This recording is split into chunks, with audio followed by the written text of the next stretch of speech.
And we go into me, which is nothing but a bunch of strings. We'll have to add some.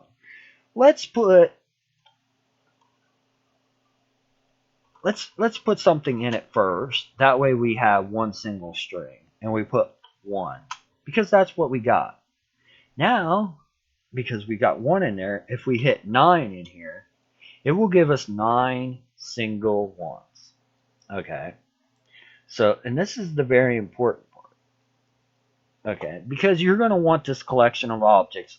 Let's not have this if statement first. Okay. Let's not do this first. Let's take this out and we'll just put it up here. Now this is going to do this every single time. Okay. Every time the call comes, it's going to plus it and do that. And what we want to see what it actually does. How many calls we have and everything else. Which, see how performant heavy it is or anything like that.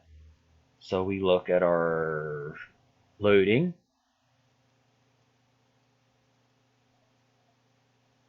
Things, and we will go to, and it does it 9 times. So in the background, it's going into our folder, getting the resource that it's named after, and doing it 9 times. And you're probably thinking, well, why don't we just have it instantiate at runtime this thing right here? Well, that's the problem. When you do anything that goes instantiate, you'll go instantiate, duh. It calls for an object. Okay, an object. Which then you have to put every single time the go object. Okay, the object that you want to instantiate, you actually have to have right here. Okay, now let's see the other method. Oh, T. Not useful. An object again, not useful. An object again, not useful. You see my problem with this instantiate? It requires an object every single time. Now you could do a resource.load instantiate, but why exactly would you do it that exact way when you could do something a lot easier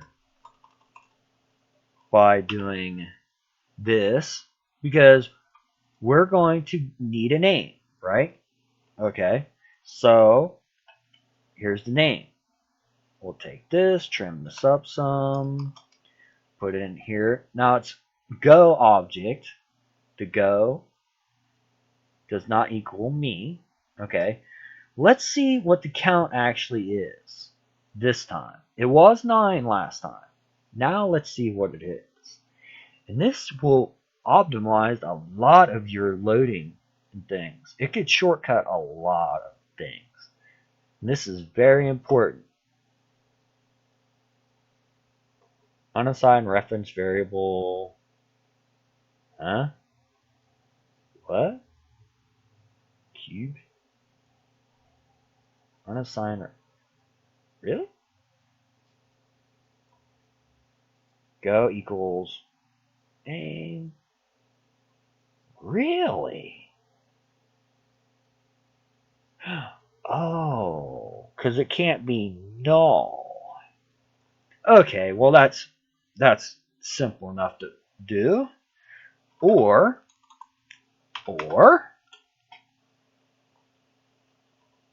go equals null equals. That's the question. Okay, we save it. Which we didn't have to do that before, but now we do. Let it compile. Because remember, you're like if it does not equal this, go dot, because this has to exist first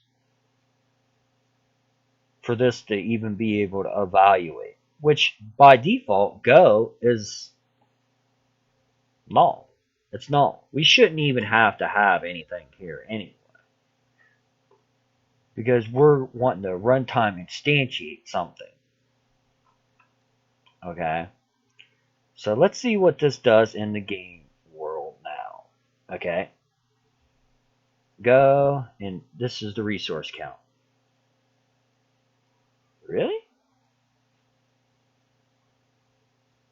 Did I save?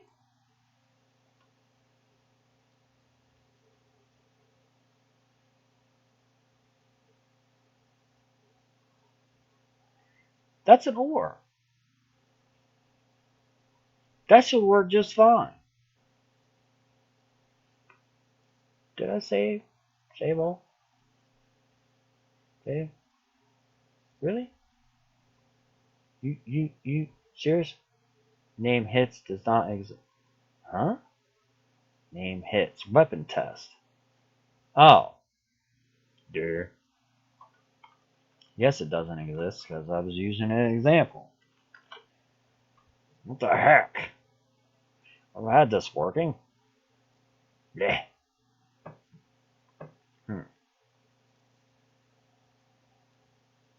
That OR should work.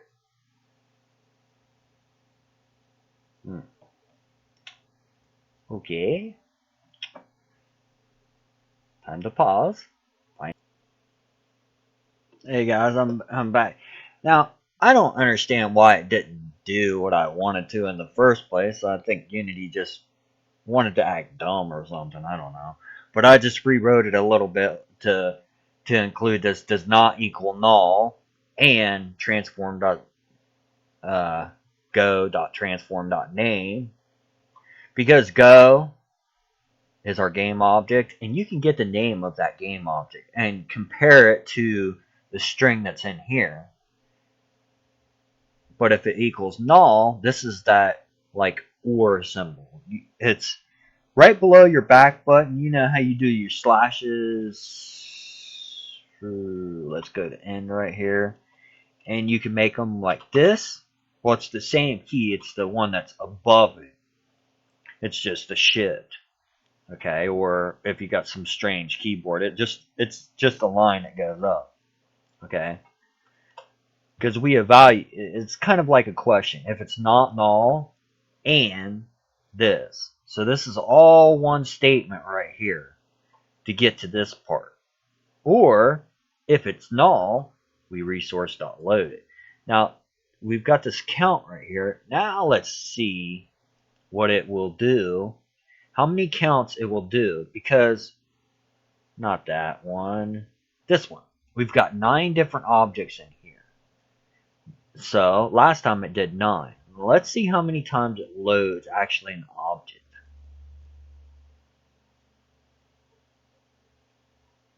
Once.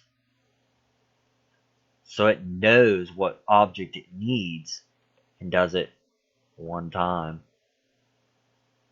So let's say you have a huge collection of like 50,000 objects, okay? But you don't want it to resource.load every single one of them because it's the same object. It's just like over and over again.